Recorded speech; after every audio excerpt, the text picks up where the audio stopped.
He saw her from the bottom of the stairs. Before she saw him, she was starting down, looking back over her shoulder at some fear. She took a doubtful step, and then undid it, to raise herself and look again. He spoke, advancing towards her. What is it you see from up there always? For I want to know. She turned and sank upon her skirt at all, and her face changed from terrified to dull. She said, to gain time, What is it you see? mounting until he cowered under him. I will find out now. You must tell me, dear. She is in her place, refused him any help. With the least stiffening of her neck in silence, she let him look, sure that he wouldn't see. Blind creature, and a while he didn't see. But at last he murmured, Oh. and again, Oh.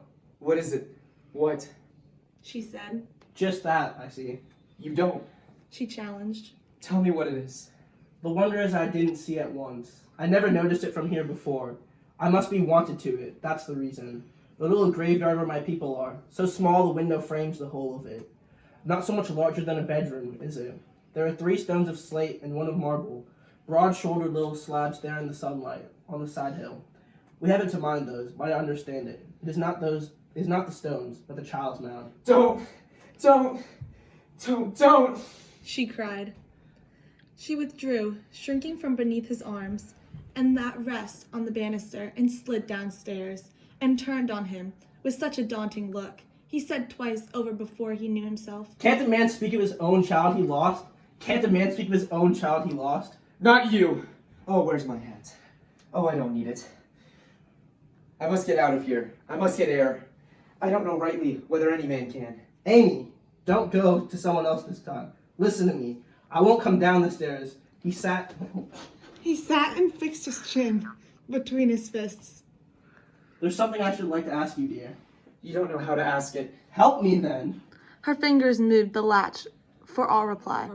My words are nearly always an offense. I don't know how to speak of anything so as to please you, but I might be taught, I should suppose.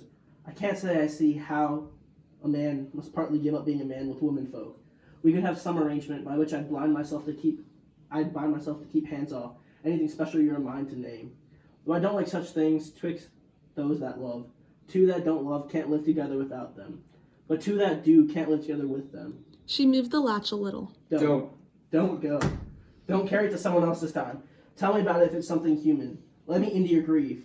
I'm not so much unlike other folks as you're standing there. A part would make me out. Give me my chance, I do think, though you overdo it a little. What was it brought you up to think it the thing? To take your mother loss of a first child so inconsolably in the face of love? You'd think his memory might be satisfied. There you go, sneering now. I'm not. You make me angry. I'll come down to you. God, what a woman. And it's come to this. A man can't speak of his own child that's dead. You can't because you don't know how to speak. If you had any feelings, you that dug with your own hand, how could you, his little grave? I saw you from that very window there, making the gravel leap and leap in the air. Leap up, like that, and land so lightly and roll back down the mound beside the hole. I thought, who is that man? I didn't know you. And I crept down the stairs and up the stairs to look again. And still, your spade kept lifting. Then you came in. I heard your rumbling voice out in the kitchen, and I don't know why, but I went near to see with my own eyes. You could sit there with the stains on your shoes of the fresh earth from your own baby's grave and talk about your everyday concerns. You had stood the spade up against the wall, outside there in the entry, for I saw it.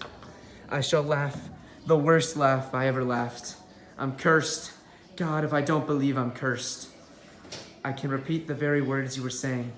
3 foggy mornings and 1 rainy day will rot the best birch fence a man can build. Think of it. Talk like that at such a time.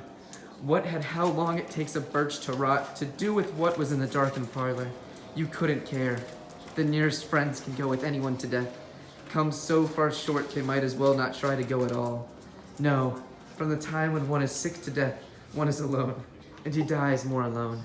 Friends make pretense of following to the grave, but before one is in it, their minds are turned, and making the best of the way back to life, and living people, and things they understand, but the world's evil.